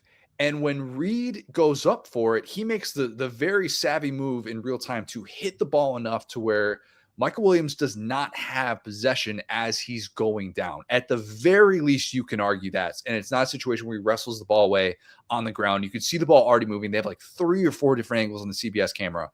It's a monstrous play to preserve this 6-6 tie. Because if they don't make this play, Bama's at least getting 3. I know they've already missed a million kicks at this point. They're at least getting 3. Well, hold on. That's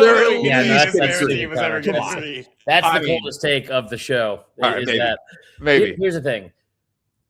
This angle, 15 years later, I can tell you, it's a pick. It feels like it's an interception. It's a pick. But so here's the other part too. You were saying how they don't. So in this game, the year before they're playing Florida in October, I was like October 2nd, 2010. And I'm sitting there, I'm at the game with Jeff, and we're sitting there watching it. And Mays comes out in the Wildcat. And he goes, they ever throw out of this? And I was like, no. Trust me, I watch enough football to know that they would not throw out of this. Does anyone throw out of the Wildcat ever? They run the same play, and he throws it for a touchdown, and they score. And I was like, oh, wow. It was to Michael Williams. I think it was a touchdown or whatever. And I was like, so when they lined up in this game with this, I was like, oh my God, is Mays going to throw? And it felt like it was one of those things where it's like, maybe, because I didn't think that the offense got shut down a crazy amount. Like they were, I mean, McCarron was 16-28 for 199 yards. Like there were times where they had some semblance of offense that got going against a really, really good elite defense. But like, it felt like there's always a moment in a Nick Saban game, in a big Nick Saban game, where he does something that you're not expecting, whether it's the onside kick against Clemson. He did the fake punt against Texas in the national championship game, which ended up backfiring. But it was like he was known for like as close to the vest and as safe as he played things. There's always one moment in the game where he did something that was a little bit surprising, and I thought this was one of them. And I think that if I can, like 15 years later, I can fully admit now where the part of me that was like trying to objectively or like logically break this play down was so clouded by we're not going to ever get that close to the goal line, man. Ever. We got to get if this is a catch, we're down to the goal. It felt like it was our last chance to actually score, because there was an iron dome in front of that stupid goalpost thanks to this kicker. It was terrible, man. And then so like right after this, you get the Brad Wing punt, right, where he punts it to Mays, but because Mays has the bad ankle, he can't get to this punt in time, and he lets it go, and it's a 72-yard punt. When Bama's saying we're going to have a short field at least, like LSU's just going to go 3 and out, we're going to get a chance to just do this all over again at the very least, but still, it is a horribly bad sequence of events for Bama, and it ultimately cost. I remember looking over at like people in the room, and I was like,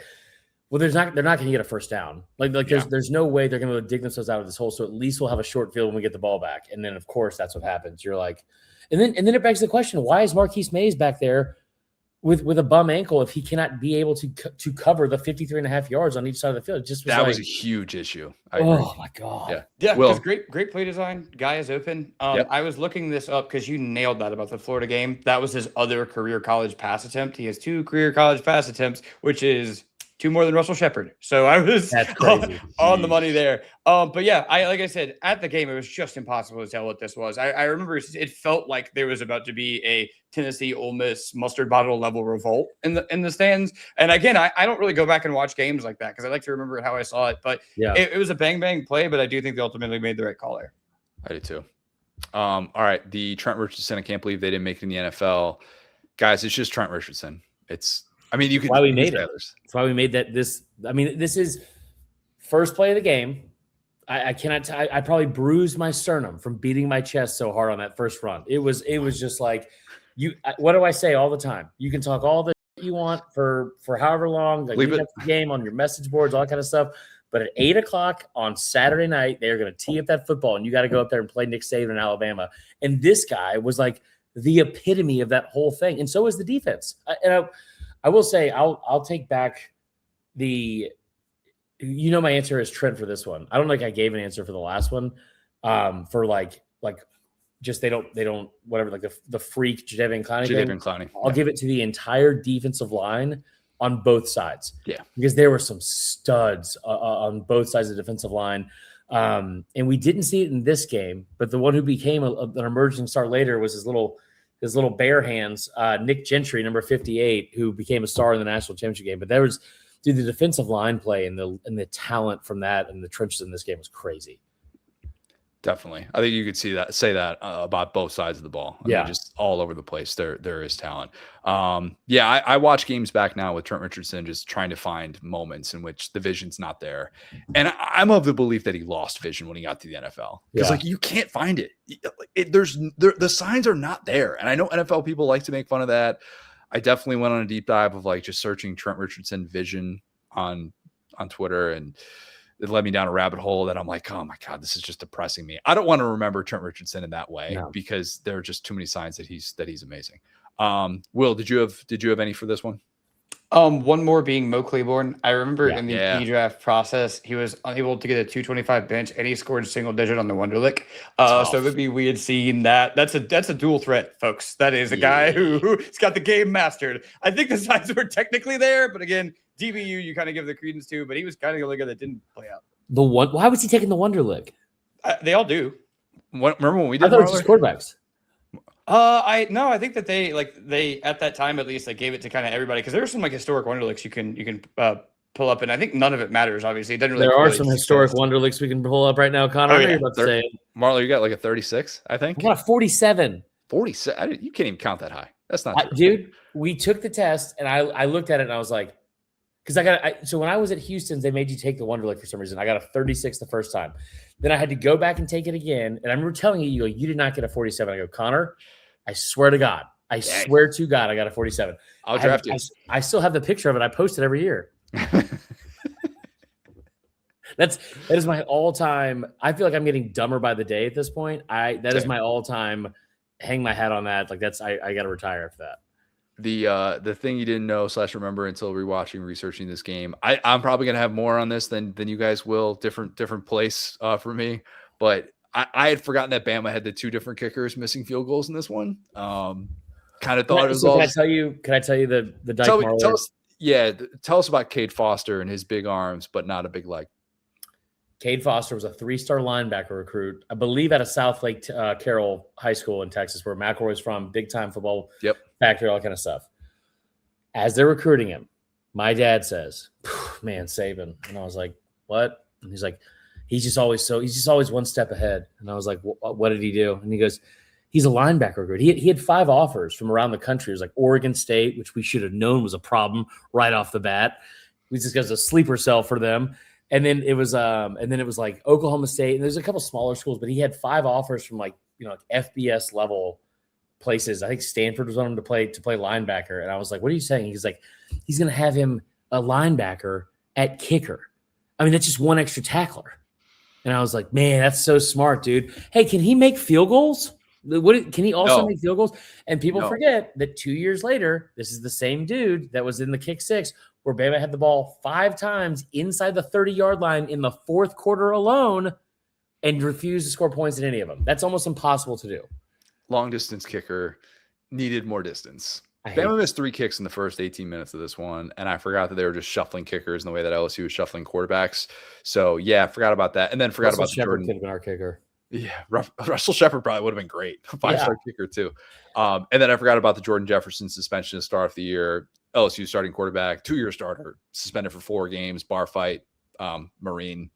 Yeah, Google that one. That's a fun one. Was that Fred's? I don't think so. Google that. It's a fun one that we don't have time for, but it's a fun one. It was like 6 of them when I remember that. But yeah. Right. Oh, but I'm right there with you. With the it was almost kind of a meme about Saban and struggling with kickers, but I didn't remember how Alabama's offense just outclassed LSU, outgained them by shade under 100 yards, and that's counting the overtime where they moved backwards, right? So up until overtime, it was even closer. But the sheer amount of, again, 6 chances versus 3, LSU going 3 for 3, Bama going 2 of 6, and just really how Alabama outplayed LSU in this game. As a fan, you never really want to admit that. And yeah, when the losing team blew it. There's a lot of different moments you could probably pick. I thought the misread from A.J. McCarron late in the first half when Saban loses his freaking mind. You had a fade that he goes to where it's just like one read, hey, go up and make a play. And I realize these defenses played darn near perfect football. There were a couple, Will pulled it up, the screen grab of Saban losing his mind. A.J. McCarron misses a wide open receiver on the backside that's just uncovered in this spot. Linebacker, I think, gets lost in coverage, and they had 6 points right there. Yeah. And Saban knows they might not get another opportunity that good. And on top of that, you have to settle for a kick when your kickers to that point are 0 for 3. So that's not even a given, I guess. But yeah, I mean, I thought that moment was pretty crucial. Like, you could argue the Eric Reid interception, that sequence, huge in this game. And then Bama just being a disaster in overtime. Yeah. Bama just does nothing right in overtime. Absolutely nothing right on either side of the ball. McCarron misses Richardson with a step, a play that probably could have been a touchdown had he thrown it on target. And then he takes a disastrous sack on the next play, missed kick, 4th missed kick of the game. And then they just don't do anything right on defense besides getting a guy to go out of bounds. Like, that's about it. That's the only thing Bama did. But yeah, a lot of different time either in overtime where I think when they got to overtime after the first play is when I kind of felt like it's when they lost it, because up until then, It did kind of feel like Bama's outplayed them. They are going to think about all the missed opportunities. Like, they have all these things have gone wrong and it's still tied. And then he took the sack, and then I was like, oh my God, because now all they have to do is hit a 42-yard field goal, because there's been very few times I've ever watched an Alabama game where I've not felt in the most slightest way possible they have a chance to win this game. But the moment they took that sack, I was like, there's no way he's going to hit this field goal. There's absolutely no way. Wasn't it 50? Wasn't it 52 because it was the sack? Yeah, it's bad. Yeah. Ugh. Gosh, Will had a lot of images pulled out for this one, didn't you? Yeah, I can tell. Yeah. Will, did you have one? Yeah, I mean, when they took the field. Yeah, I mean, I think the overtime part of it, I think there was a drop by Richardson. How much would that matter? This game really did truly felt like exactly what I imagined, which was that every play felt like it was a trip away from something disastrous happening. And the trip just never happened for the entirety of the game. It was just clinching. And so, again, you just never know if he catches that ball, if the trip finally happens. Guys are getting tired. But, yeah. A couple ones for here for what would happen if the result was flipped. The 2-part question that we need to ask with this. If LSU had lost, would we have gotten a rematch with Bama? That's yes. I think so too. And if it did, would LSU have won the game that mattered, though? That's the other part. See, people forget about this too. This is when you had 45 days off. Yeah. And we talked about it earlier, but this is and for Saban, that was that was a death wish for whoever they were going to play. I agree. I think that the irony would have been sitting right there for Les Miles, with Oklahoma State, the school that he left, and the side-by-sides that we would have seen of this 11-1 LSU team that, as we mentioned, was so battle-tested. But, Oklahoma State had that loss to Iowa State. They lost to a bad Iowa State team in November, and that was their undoing. And also on the resume, A&M and Texas both kind of fell off, and those wins weren't as good. So LSU clearly had the better resume. So I think that if they would have lost, they still would have been able to play in a national championship with how close this was. But yeah, my belief. If there's any Ohio State fan or Oklahoma State fans that are watching this and saying how they deserve to be in, again, I already brought up the fact about the wins against ranked opponents, and it would have been awesome to see that offense versus defense, whatever you want to say. But the number I always go back to when in this specific rematch, because these were the two best teams in the country, period. And I think if Bama would have won this one, LSU would have deserved to be back in the rematch even way more than Alabama deserved to be in the rematch in the Super Bowl. So I think that's all fair to say. The thing with Oklahoma State, though, is that they lost to an unranked team. And like, you can sit here and say, like, the resume was great. They already played them once, and then blah. They lost at home. They blew a 17-point lead. Was that? They blew a 17-point lead to a 6-6 team. Like, you don't get to just automatically deserve a national championship spot if that's the case. Alabama didn't lose to an unranked opponent for 100 games. 100. It spanned over 14 years, and so it's like that's how good you have to be week in and week out if you're going to make national championship games like that. So I think, the two best teams were in the national championship. And normally I would say LSU would have found a way to kind of like puke on their shoes if the result was flipped. But the dominant fashion, the SEC, didn't schedule Arkansas right after this. Usually when LSU has a letdown against Bama, they give Arkansas one of the greatest moments of their program history because they just show up depressed and get beat by Arkansas. But no, that didn't happen there. There are some little things that you could look at as far as Alabama playing in the championship game, which I think it ended up being an advantage for Saban, who is just because he's a great coach. Not like it's unfair that he got the extra prep time of not playing in the SEC championship game against Georgia. I don't think either of us think that Georgia would have beaten Alabama in the SEC championship game. That was a weird one trying to figure out who to pull for, Will, because it was like I think Georgia started out up 10-0, and I was like, okay. But it was like, but if they lost, it's horrible for Bama, and you're trying you're just fandom. I don't know, not getting away. And then, of course, Honey Badger took over. So yeah, you pull for Tyrann Mathieu. And I will say really quick, the Coley Matrix, which famously gave UCF its championship in 2017. My buddy Chris Brady, who you both met at the time whenever 2017 happened, said, there's this thing called the Coley Matrix. It's been respected forever. And I go back through, it says 2011 Oklahoma State champion. Yeah. And I got so outrageously mad. I was like, you don't get to retroactively. That team doesn't deserve bleep. No, it doesn't. It doesn't. Sorry, Oklahoma State. Great season. Did not deserve a national championship. Also, the only other question I thought of, does Trent Richardson win the Heisman if Bama wins this game? Because he got 138 first-place votes, even though they lost this game, didn't get the SEC championship, so he didn't get the extra game. He would have been the only one of the top 3 vote getters who was in a conference title game with RG3 playing Texas. That was when the Big 12 would shift the regular season. So it was still a regular season game that they were playing during conference championship weekend.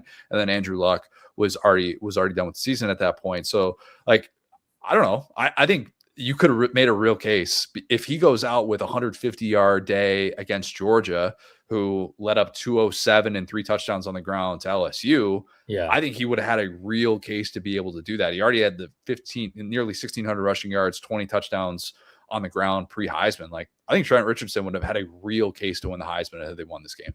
That's the real shockwave of if does Bama winning equate to us being saved from RG3 on air, and I would hope so.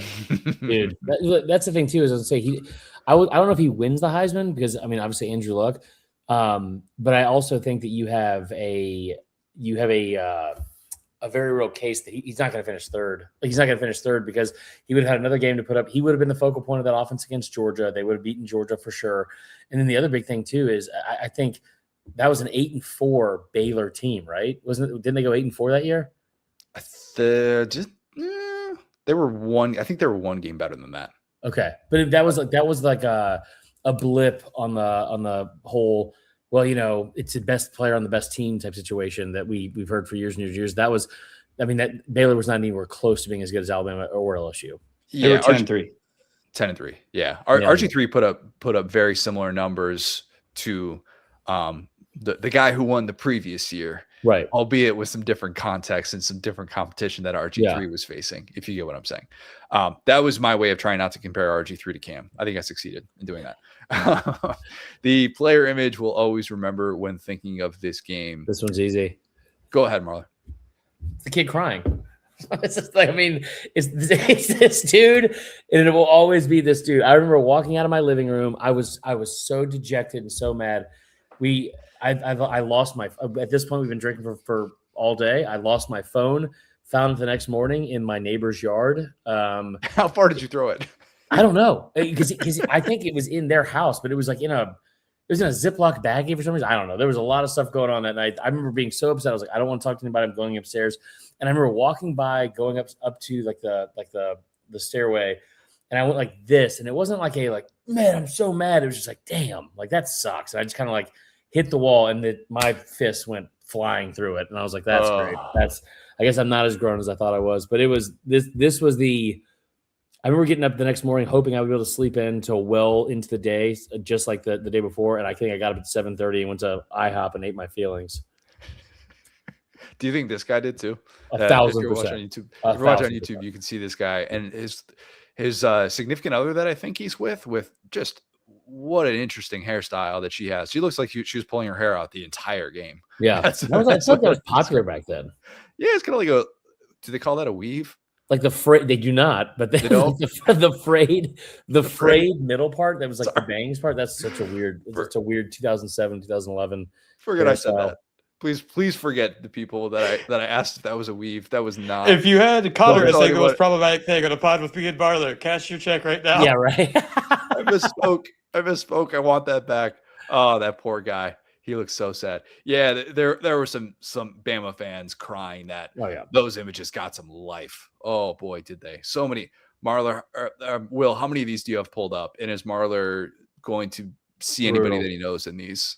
No, just those two. I have a couple of happy less ones, as you see. Big claps here. We saw that, and then here is the Gatorade bath. Gatorade bath shot. I forgot that he got the bath after this one. Man, gosh, what a moment for Les. I bet he wishes his career could have just stopped right then and there. Unfortunately, well, he probably doesn't remember that either. So there you go. That makes two of you. Yikes. Gentlemen, that'll do it. That's a pod. That was some therapy for all of us. Figured we'd get a little bit of, we troll each other with this. I actually was the one that probably had the easiest time watching this compared to both of you guys. So at some point we'll do a game that just tortures me. But it was unbelievable. So it was. That's actually going to be the last It Just Meant More that we're going to do for a little bit. I'm sure we're going to pop in during the summer, but I said that we're going to be doing these through the NFL draft. The NFL draft is next week, so we will have some new stuff, a new schedule that we will be rolling out in the summer. So thank you for everybody for following on. Like I said, just save these episodes when you're flying to that bachelorette party, you've got a road trip or something like that. It's perfect evergreen content just for that. I will not be listening to this on the way to my bachelor party. Second one. Maybe I'll listen to the rematch for the second one. There we go. Yeah, we'll do that at some point, I'm sure. Marler, thank you for joining us. Plug anything you want to plug. You've got like 6 different things that you're working for right now. I'm going to go throw up. I appreciate you, boys. It's great to see you again. A little bit under the weather, but we'll see you guys soon. I appreciate you guys having me on. Good seeing you, man. Thanks, guys.